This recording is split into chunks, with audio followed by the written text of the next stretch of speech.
In 1886, Vincent moved to Paris, France to join Theo. Paris was the center of the art world then. Since Theo was in a business of buy selling and paintings, Vincent wanted to be an artist. He seemed like a pretty good place to be. Theo introduced Vincent to a lot of painters while they lived in Paris. You probably see the artist here. So hardly anyone knowing then, but many of those painter would become a world famous artist someday. A couple of years later, Vincent van Gogh decided to leave Paris and move to a small country town called Arles.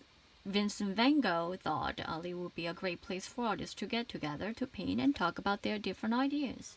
He tried very hard to get as many artists as he could join him. The only one tried it out was Paul Gauguin, although he wasn't really crazy about the idea. It turned out to be a big mistake. Gauguin didn't seem like anything Van Gogh did in Arles.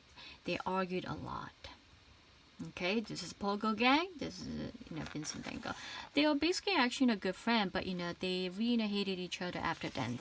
Okay, so Van Gogh probably decided to listen to Gauguin about cleaning the place up because his bedroom looks pretty neat in his painting. So you see this picture too. Okay, it's very bright, very clean and neat, right? Finally, after a very bad argument, Gauguin decided to leave Van Gogh and return to Paris. Van Gogh didn't know what to do. He really wanted things to work out well with Gauguin. Van Gogh had always had a problem during his life with the way he felt. Sometimes he would get so angry, upset that no one could make him feel better. This time he became so angry, upset, he cut off part of his ear. Take a look. Van Gogh painted a picture of himself after this happened. Okay, it looked like he wished that he hadn't done it. Vincent van Gogh never really got better after Gauguin left him. Okay, you see the bandage here? He cut his ears off then. Okay, this is one of a picture in a starry night we are going to work on too. Sometimes he was too angry to paint, sometimes he was too sad to paint. When he felt good, he painted better than ever. He made the stars in the starry night seem like they are really shining. Look at this tree. The trees in this painting look like flames, burning flowers, right? Like it feels like the whole picture is moving then, right? Wow. In this painting, Van Gogh made the sun look like really hot. You almost feel like you should put sunglasses on to look at it, right? Yes, it's very hazy. And look at this, the brush stroke. It's very short and choppy, right? Van Gogh usually put his paint on very thick. Sometimes he painted so fast he didn't even mix his colors. He used paint right out of the tube. See the very details up here? Yes.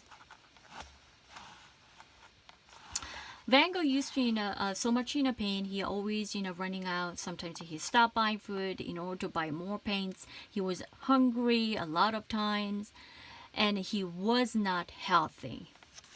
Okay, it's funny, right? The picture over here.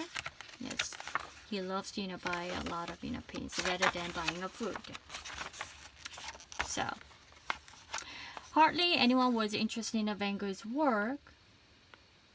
While he was alive, he saw only a few drawings and maybe one or two paintings. Wow.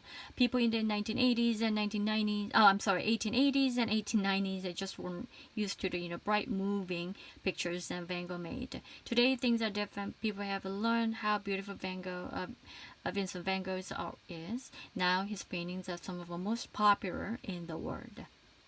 Okay. Look at this painting too. This may have been Van Gogh's last painting. Some people think it shows how angry, upset he must have been feeling because he painted a scary sky, roads that led to a dark background, and crows that look like bats. Okay, this is called we filled with crows. 1890s, all on canvas. Soon after this painting was finished, Van Gogh shot himself. He died 2 days later. Yes, he died himself. So you probably see also his very famous sunflower. This is what we are going to do. Okay, next couple of weeks we are going to create a sunflower. We are going to create the starry night. Okay, two major things that we are going to create inspired by Van Gogh's painting. Then, okay. Van Gogh made his painting seems alive with color. His colors are so bright, beautiful. You can almost smell the flowers he painted or feel the bright sound. Okay. His brush stroke gives everything the feeling of a movement. Trees, stars, and people feel alive. Maybe more than any other artist, Van Gogh's feeling came out in his paintings. That's why Vincent Van Gogh is one of the world's greatest artists. Okay, so these are actually major his work, and you probably see in here too. Okay, um, we are going to actually study in a couple of weeks then. Okay, it's much better to see a real Mr. Vincent Van Gogh's painting than a picture of one. It's fun to see how thick he put his paint on, his brush strokes, and how bright his colors are. The pictures in this book came from the museum listed below. If none of them is close to you, maybe you can visit one day and when you are on vacation. Okay, these are a list of museum that located in a picture that we sell. Okay, if you have chance, you can go and visit. Mostly actually located in the U.S. and some of actually located in Holland and the Netherlands. Okay, so you probably go and check that. All right. I hope you enjoyed this reading. Okay, and starting actually next week, we are going to study a little more deeply about Mr. Van Gogh's Sunflower and Starry Night, two major action things, artist work that we are going to inspire and create on our paper then.